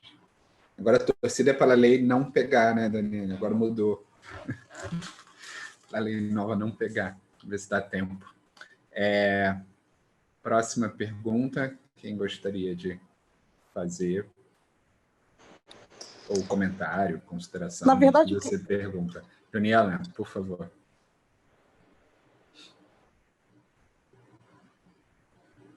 Juliana? Era eu, Juliana. Não, na verdade, eu queria pegar a deixa dessa última frase e tentar ouvir delas o que elas acham que falta para esse desafio de que existe a lei, mas a lei não pega, indo além da governança que já foi mencionada. Como é que operacionalizar isso na prática? Porque eu, como leiga, como não advogada, na minha cabeça é uma coisa assim, se existe normas, se existe uma legislação, se existe um marco, quais são os principais pontos, né, chaves que inviabilizam que isso de fato ocorra, porque para mim seria a condição sine qua non, né, sendo simplória, simplista, na verdade. Mas eu queria ouvir a opinião técnica de vocês, indo além da governança. Quer pegar, Lelê? Eu pego. Já estou chamando a Letícia de Lelê, que ela é amiga, então eu chamo de Lelê. Pode começar, se você quiser. Tá. Na verdade, é uma pergunta difícil, não é uma pergunta fácil. Então, eu vou dar a minha opinião aqui com relação a esse ponto. Não sei se eu vou conseguir te responder propriamente. E vou trazer um exemplo que eu acho que demonstra o que eu penso sobre isso. Primeiro, eu acho que, efetivamente, de modo concreto, como o que a gente conseguiu de estrutura normativa e de constitucionalização da tutela do meio ambiente, então lá o artigo 225 da Constituição, o reconhecimento do direito ao meio ambiente como direito humano, os instrumentos do direito ambiental, a colocação na Constituição do princípio da defesa do meio ambiente como um princípio que condiciona a ordem econômica. Então, isso para completar, na verdade, Juliana, a sua pergunta de que, você está na lei, né? A gente tem na Constituição uma previsão, por exemplo, de que o desenvolvimento econômico e social brasileiro, ele só é legítimo, isso é constitucional, se ele levar em consideração a defesa do meio ambiente. Está expresso lá, é o inciso 6º do artigo 170. Então, se a questão ambiental, a defesa do meio ambiente não é levada em consideração, não é desenvolvimento. Não é legítimo, não é constitucional. Ponto, está lá na Constituição. E a gente tem uma série de mecanismos e instrumentos, né?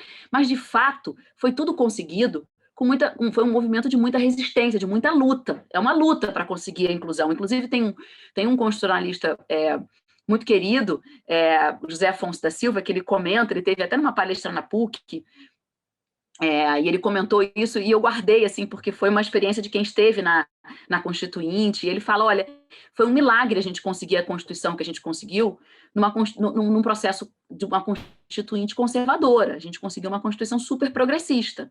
Mas ele brincou, falando que foi um milagre, ele ficou tentando lá explicar para a gente como é que a gente tinha conseguido um resultado daquele num contexto que não era esperado. Então, na verdade, tudo um movimento de muita luta, mas, de fato, objetivamente falando, não é prioridade política. Então, aí o exemplo que eu quero trazer, que é o exemplo específico do licenciamento ambiental. Por que a gente tem um licenciamento tão precário? A gente tem um movimento né? A gente vê documentos, por exemplo, que são, inclusive, equivocados, que dizem que nós temos mais de 30 mil leis ambientais e, por isso, a gente tem que flexibilizar e tem que, por exemplo, no licenciamento, construir um licenciamento fast track, né? Uma simplificação excessiva do licenciamento, quando, na verdade, né, o problema todo, não estou querendo dizer que a legislação é perfeita de modo algum, tem problemas, mas o problema principal está na falta de infraestrutura. Então, se você não equipa um órgão ambiental, você não disponibiliza recursos. Não tem recursos, tem para algumas coisas, não tem para outras. Aí é uma outra discussão, porque o discurso de que não tem dinheiro é um discurso que tem que ser relativizado, porque para o exército, para a aeronáutica, para tudo isso tem dinheiro. E eu não acho que não tenha que ter, tá? Também não estou fazendo uma crítica dizendo que não tem que ter, mas é um discurso que também tem que ser relativizado. Então, é quase que interessante manter os órgãos ambientais sem gente, sem equipamento, sem infraestrutura, porque aí a morosidade e a ineficiência é o resultado que vai se ter, evidentemente, num contexto como esse. E aí a gente vai ter a justificativa para flexibilizar. Não, então tem que mudar a lei, porque a lei não pega porque a gente tem um sistema de fiscalização que é absolutamente incapaz de ser aplicado, porque não tem gente. Quando tem gente, e eu me lembro, eu trabalhei muito em órgão ambiental, aqui do Rio de Janeiro, na antiga FEMA, trabalhei um tempo no início dos anos 2000, e eu ficava muito impressionada. E aí, no depoimento pessoal, assim, não tinha gente, eu tinha acabado de me formar, eu era a pessoa que mais sabia direito ambiental lá, eu não sabia nada de direito ambiental, ainda estou aprendendo, a gente está sempre aprendendo. Mas, assim, não tem gente, e não tinha, quando tinha carro para fazer fiscalização, não tinha combustível. Quando tinha combustível, o carro estava quebrado. Então, assim, é quase que intencional. Eu tenho um olhar muito crítico, eu não estou dizendo que é verdade, é a minha forma de enxergar. É quase que interessante manter essas estruturas administrativas bem ineficientes e bem incapazes de conseguir implementar, porque a gente vai ter justificativa para fazer o desmonte. A lei não pegou. Lei não pegou porque a gente não consegue aplicar uma multa direito. Não consegue aplicar uma multa que não tenha vício de lavratura do auto. Não consegue conduzir um processo de licenciamento porque não tem gente. Aí demora muito. O sujeito pede uma licença, demora anos para conseguir uma resposta. Né? E aí, só para terminar, que eu estou falando demais também, mas tem um dado que eu uma vez assisti uma palestra de um servidor do IBAMA, que foi muito interessante. Ele trouxe o dado do licenciamento aqui no Rio de Janeiro, do IBAMA aqui do Rio de Janeiro, no caso do pré-sal, em que teve tempo de gaveta zero. Eles fizeram uma força-tarefa e não teve nenhum tempo de espera para análise daquele conjunto de procedimentos de pedidos de licença ambiental. E foram necessários mais de 8 meses para se analisar um pedido de licença, porque obter uma licença ambiental, eu estou dando um exemplo, né? Não é a mesma coisa que obter uma certidão de nascimento ou uma certidão de óbito. Não é assim, pede hoje e leva amanhã. São estudos, então já tem uma demora que é característica, que é inevitável por conta da complexidade dos estudos ambientais. Agora, se a gente junta essa complexidade a essa morosidade, a morosidade da incapacidade técnica não é que eles não sejam bem formados, né? Os técnicos, pelo contrário, são ótimos, mas que não têm condição de dar respostas eficientes, aí você tem o prato cheio para fazer o desmonte. Então, é tudo muito perverso, na minha perspectiva. E o que está acontecendo agora é mais perverso ainda. Falei demais. Antes de passar para outra pessoa, eu pensei, na sua fala, eu pensei em dois exemplos que, para mim, são muito... que evidenciam muito isso que você está falando. O primeiro é que, quando o Código Florestal ele estava pegando, né? O código anterior, o de 65, essa coisa de pega, não pega, ele começou a ser implementado. E quando ele começou a ser implementado, ele começou a incomodar. E aí esse movimento de alteração do código veio acontecendo até que eles conseguiram fazer um código com uma proteção florestal muito... enfim, com diversos retrocessos, não vou entrar nos detalhes aqui, mas é isso também, né? Quando começa a implementar, o movimento de desfazer a norma acontece também. E teve um outro exemplo que me veio à cabeça, que eu falo num dos vídeos até, Dani, que é que agora, durante a pandemia, 2 funcionários do IBAMA conseguiram conter o desmatamento na Amazônia, 2, conseguiram achar os focos de incêndio e conter o desmatamento, eles foram exonerados, porque é intencional que essa fiscalização não seja bem feita. Então, assim, é bizarro, né? Dois funcionários que fizeram bem feito seus trabalhos foram exonerados porque eles conseguiram evitar o desmatamento. Então, assim, é realmente um problema de... A gente tem uma normativa muito boa, mas a gente tem também, atualmente, pior ainda, um governo que não quer implementar essas normas, né? Então, me lembrei desses 2 exemplos. Muito obrigada. E quando vocês puderem, uma sugestão aí para o professor Bernardo, já botar na fila de palestra para vocês apresentarem essa outra linha de pesquisa, que é licenciamento e clima. Eu fico muito curiosa. Eu venho de uma indústria de alto impacto, mineração, trabalhei na área de meio ambiente, na área social, na criação da diretoria de sustentabilidade, então eu conheço um pouco o processo de licenciamento, então estou muito curiosa. E concordo com tudo que vocês falaram. Muito obrigada. Obrigada.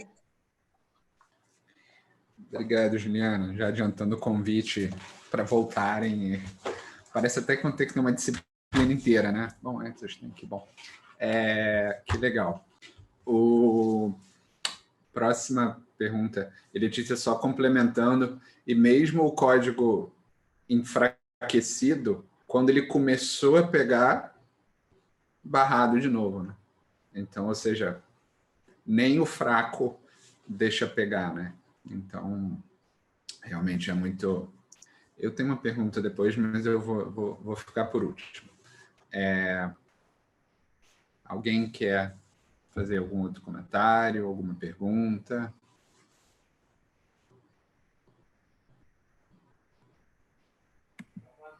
Se não tiver, eu quero fazer mais uma. Posso? Pode, vai lá, Beatriz. Então, aí é a questão de gênero, que também vocês foram brilhantes, porque trabalhar gênero no Brasil não é fácil. Primeiro que eu acho que tem um pouco da cultura do brasileiro, né? E aí o brasileiro tende a desviar e não querer encarar o viés inconsciente que existe, né? É difícil. E depois que no Brasil também, quando você vai levar para gênero, tende a misturar com raça. E como você mostrou lá, né? E de fato tem uma sobreposição, né? Então eu queria que vocês falassem assim, rapidamente, deve ter sido muito difícil, mas vocês conseguiram concretamente, vocês mostraram alguns dados, mas conseguiram concretamente trazer esse elemento da questão climática versus gênero?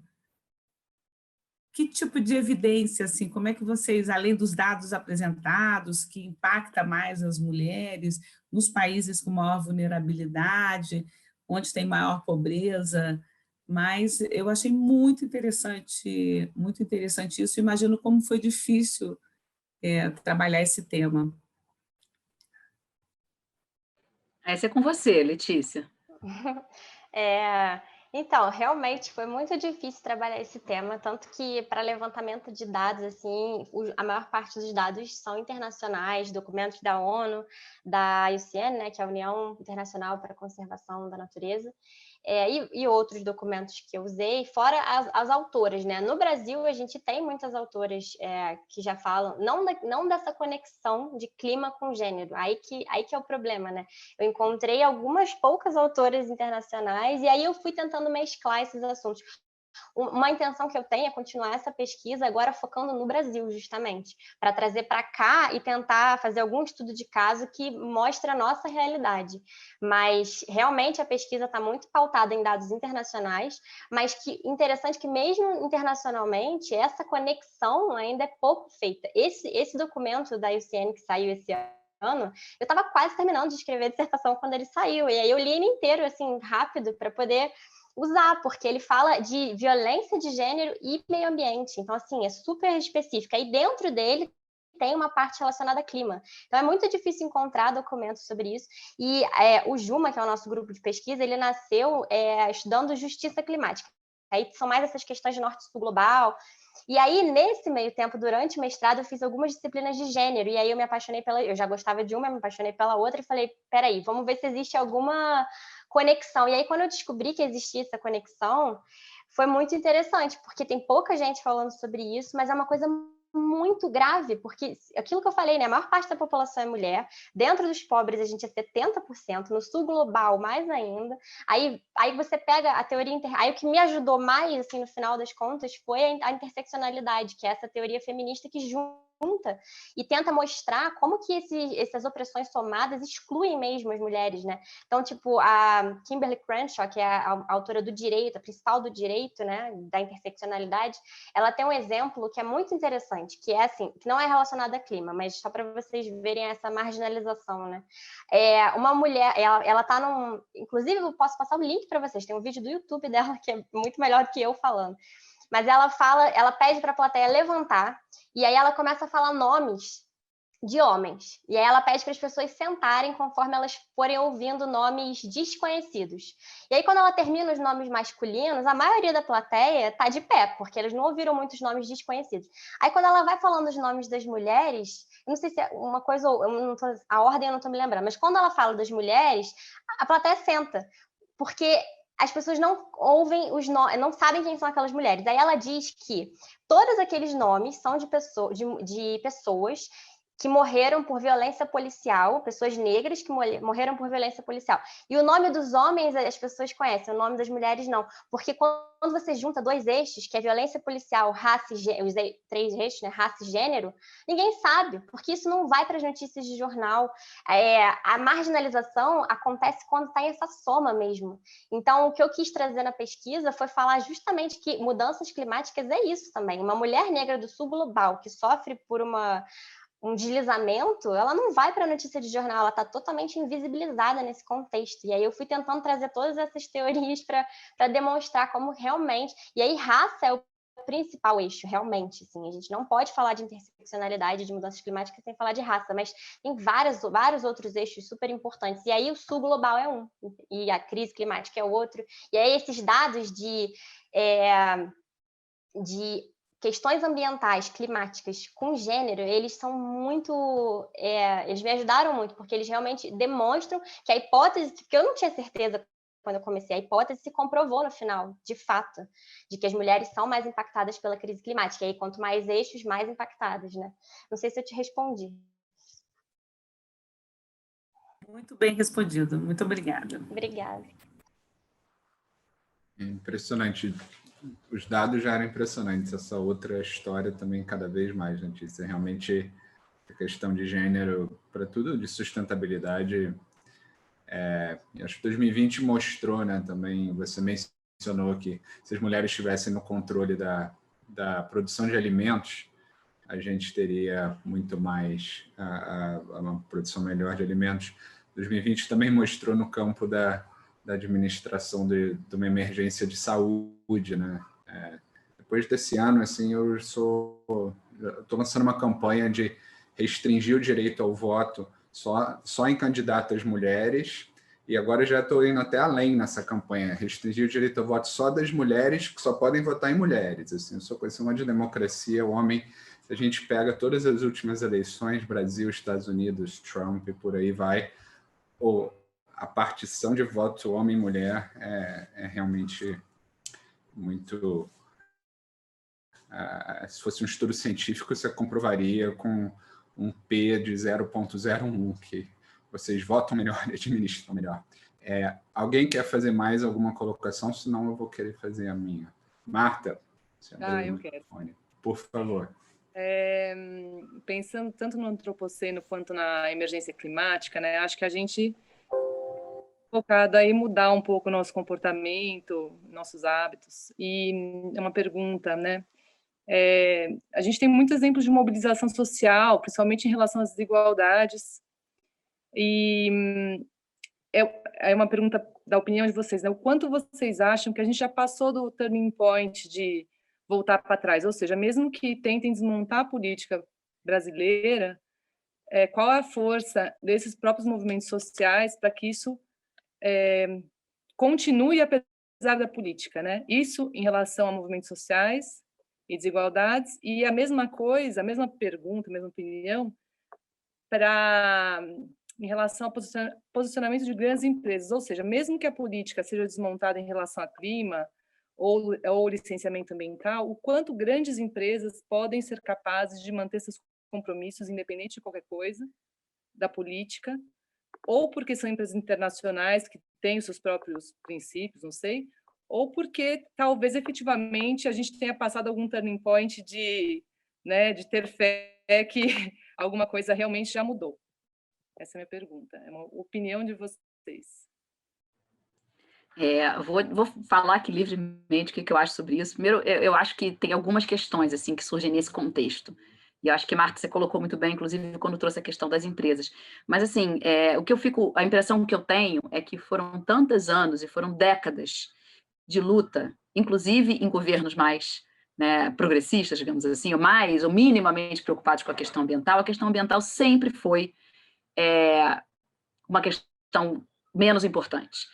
Mas mesmo assim, por isso, né, foi com muita luta que a gente conseguiu uma estrutura e uma legislação minimamente boa para fazer frente às questões ambientais.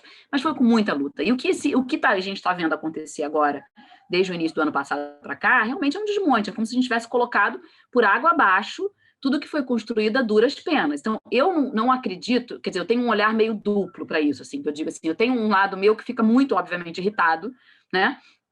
Eu acho que todos nós aqui, e que fica muito, assim, triste de ver como rapidamente a gente consegue retroceder e como rapidamente a gente consegue destruir o que foi com muito sacrifício feito. Esse é um lado. Por outro, e aí eu não acho que a gente já passou, assim, não sei se dá para contar totalmente com a questão, não acredito que a gente possa contar 100% com os movimentos sociais e com o setor empresarial e o movimento que o setor empresarial está fazendo diante do absurdo que a gente está vendo, né? Porque se até o setor empresarial, que nunca foi aliado do movimento ambientalista, agora está junto com o movimento, está todo mundo de mão dada junto, porque isso mostra a gravidade do contexto que a gente está vivendo, né? Mas eu acho que diante de um contexto de mudanças tão significativas e tão graves, não sei se eu estou conseguindo me fazer entender aqui, porque eu já fiquei confusa aqui na minha resposta, mas eu acho que a gente está vendo, o que a gente está vendo no âmbito do setor empresarial, do movimento social, um movimento de resistência cada vez maior, né? E do setor empresarial, que também está reconhecendo esses absurdos e está começando a ficar preocupado porque está incorporando uma ideia de que a sua própria lógica de geração de lucro e de obtenção, de manutenção da sua continuidade, depende da estabilidade do meio ambiente, porque ele vai começar a sentir no bolso as perdas, né? Então, no setor do direito ambiental, por exemplo, o que a gente tem visto, no setor, enfim, empresarial, ambiental, o que a gente tem visto é um movimento de valorização, assim, muito rápido do que a gente chama de ESG, né? Então, de compliance ambiental, que agora nunca se falou tanto de compliance ambiental, né? Então, os grandes líderes de fundos, né, e que começam a se movimentar e mobilizar o setor de investimentos e o setor privado para incorporar cada vez mais índices de meio ambiente, sociais e de governança, é um movimento que vem muito em função, eu acredito que tenha ganhado força em função do contexto que a gente está vivendo aqui. E a gente tem, por outro lado, também no Brasil, estruturas como a do Ministério Público, estruturas que ainda estão conseguindo, em alguma medida, e claro que tem vários ministérios públicos, né? Tem setores também, é tudo muito dividido, mas um Ministério Público e que tem conseguido, de alguma forma, exigir, e a gente vê um movimento no Brasil, e não é só o MP, mas da própria sociedade civil, e acho que tem um pouco a ver com o que você falou, de movimentos sociais organizados, que têm proposto, tem sido responsável pela propositura de uma série de ações climáticas muito robustas, e que estão chegando ao Supremo, principalmente, e a gente conhece algumas delas, né, do Fundo Clima, Fundo Amazônia e outras que têm sido propostas também, muito em resposta ao que a gente tem visto acontecer. Não sei se eu respondi a sua pergunta, porque, na verdade, estou fazendo uma reflexão aqui meio livre, mas, assim, eu tenho dois lados. Eu tenho um lado mais cético, digamos assim, de achar que muito difícil a gente conseguir segurar essa onda. Mas, por outro lado, tem um olhar um pouco mais esperançoso de que a gente vai conseguir, pelo caminho do setor empresarial e da mobilização social com a propositura de ações climáticas, por exemplo, tentar conter minimamente o que está acontecendo. E aí, só para terminar, eu me lembrei de uma coisa que de vez em quando eu falo, porque eu acho que representa muito o que eu sinto nesse contexto atual. Eu não quero ser muito pessimista, embora a gente tenha uma tendência de ser pessimista, mas também não está dando para ser otimista, né? Então, tem uma expressão do Ariano Suassuna que eu acho que cai como uma luva, né? Que é manter tentar ser realista, um realista esperançoso, né? Então, é como se eu tem que ter uma noção de realidade, mas manter algum grau de esperança, né? Enfim, estou aqui abrindo meu coração para vocês, não sei nem se eu respondi, mas só dividir aqui o pensamento e sentimento. Super obrigado, Marta, pela pergunta e Dani, pela resposta e por abrir o coração. Gostei da expressão, vou usar. Alguém gostaria de fazer mais alguma pergunta, consideração? 3, 2, 1, não, então eu quero.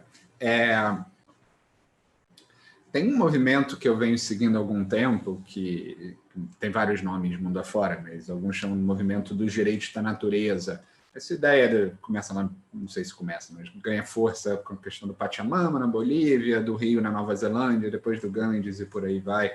2 municípios no Brasil já colocando em suas leis orgânicas e tudo isso. Vocês veem isso tendo um papel importante? Em que medida isso pode vir a ter um papel importante no contexto mais geral da justiça no antropoceno? E eu sei que é uma pergunta que daria 3 seminários, mas vocês têm 3 minutos para responder cada uma, então acho que tá bom.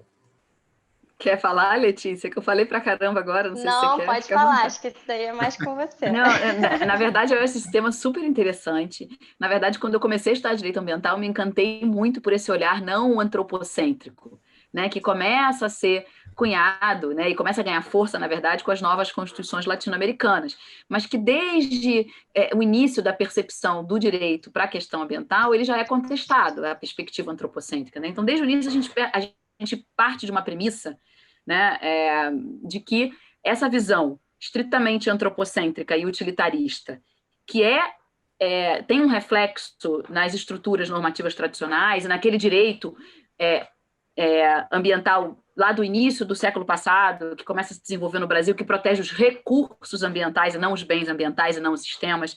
Então, um olhar para a proteção de água, de solo, de ar, de fauna, de flora, como se não houvesse uma conexão entre esses elementos, ele começa já a ser contestado, principalmente na década de 70 e com a Conferência de Estocolmo, com a Convenção, a Convenção das Nações Unidas sobre o Meio Ambiente Humano, né, e a Declaração de Estocolmo, em 1972, que começa a tentar quebrar esse paradigma, mas num olhar ainda antropocêntrico, que não se aproximava de uma visão nem ecocentrista, que é típica dos direitos da natureza, e nem biocentrista, que eu acho que a gente não vai ter nunca.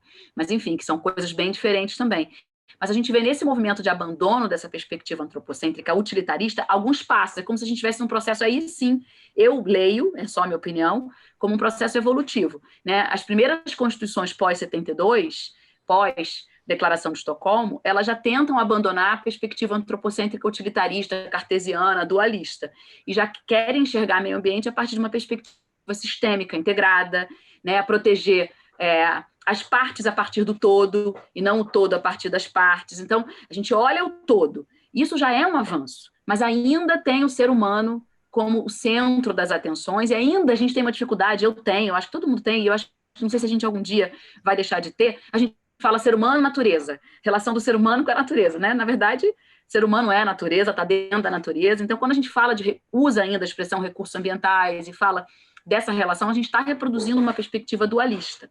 E com o passar dos tempos, né, as constituições, por exemplo, da Grécia, de Portugal, da Espanha, que foram as primeiras a incorporar essa perspectiva sistêmica, depois a gente vem no Brasil a Lei da Política Nacional do Meio Ambiente, ainda na esfera infraconstitucional, em 81, que já começa a incorporar a visão mais integrada, né, e aí a Constituição de 88 também, e mais adiante, nas décadas seguintes, constituições como da Equador e da Bolívia, que já querem incorporar, já tem um olhar, e é um olhar que quer afastar, que rejeita o olhar eurocêntrico, que rejeita essa imposição de um modelo de desenvolvimento, que é um modelo que a gente incorporou como modelo certo de desenvolvimento, né? E que tem um olhar para as populações indígenas, para os grupos tradicionais e para as formas de estar na natureza, diferente do que a gente entende que seja a sociedade civilizada, né? E passam a incorporar passam a capitanear, digamos assim, um movimento que no direito a gente chama de ecologização do direito, né? Como se o direito começasse a se ecologizar e começa a tentar abraçar uma perspectiva ecocêntrica, que reconhece valor aos sistemas, que reconhece o ser humano como parte de um sistema. Então, os sistemas ecológicos, né? Os ecossistemas, eles têm valor em si. Agora, isso é um movimento que eu acho que tem ganhado força, e a tendência é que ganhe força. Inclusive, desafiando, e o direito, é aquela coisa que a gente falou no início, assim, é o direito de ruptura, porque é o direito ambiental chegando, olha aqui, direito, você que acha que tem que ser uma pessoa sujeito de direito, não é bem assim, vai mudando, porque o direito pode ser antropogênico, mas ele não necessariamente tem que ser antropocêntrico. Enfim, então a gente começa a movimentar e chacoalhar o direito dizendo vamos mudar, e é radical, são mudanças radicais. Então elas demoram para ser implementadas, a gente está no movimento ainda. Agora, particularmente, o que eu acho que a gente no Brasil está muito longe de ter qualquer perspectiva de direito da natureza. Esse é o meu modo de ver, eu sou muito crítica, tá? Então tem gente que não concorda comigo. Embora eu seja super adepta, eu acho que seria ótimo, tá? Eu sou super defensora do direito à natureza, mas eu acho muito... não acho que a gente tenha um contexto ainda que nos permita identificar um contexto constitucional que a gente tenha adotado o direito à natureza e que tenha adotado perspectiva ecocêntrica.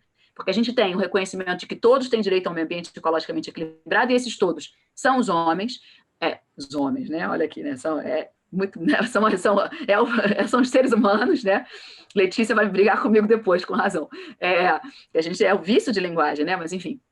E a gente tem uma Constituição que, por mais que fale, por exemplo, que o poder público tem que proteger, é atribuição do poder público proteger processos ecológicos essenciais, e proíbe crueldade contra animais, tem alguns autores que vão dizer que, nesses momentos, a Constituição ela é um pouco ecocêntrica, porque ela dá valor aos sistemas ecológicos. E ela também é biocêntrica, um biocentrismo minimalista, né, mitigado, na verdade, animalista, que chama, é biocentrismo animalista, porque proíbe crueldade contra animais. Mas proíbe crueldade contra animais a partir de uma perspectiva antropocêntrica, porque a gente continua podendo abater o animal para comer. Então, é um conceito de crueldade, e eu não estou criticando também quem come carne, quem não come nada disso, tá? Pelo amor de Deus, não me entendam mal, acho que cada um sabe de si. Eu só estou interpretando aqui, do meu ponto de vista, a Constituição, e acho que é uma ilusão a gente dizer que a Constituição é policêntrica, que a Constituição reconhece valor nos animais por si só, porque não reconhece. Porque se tiver que fazer pesquisa científica com o animal e submeter o animal ao sofrimento, vai submeter. Se tiver que comer o bicho, vai comer o bicho.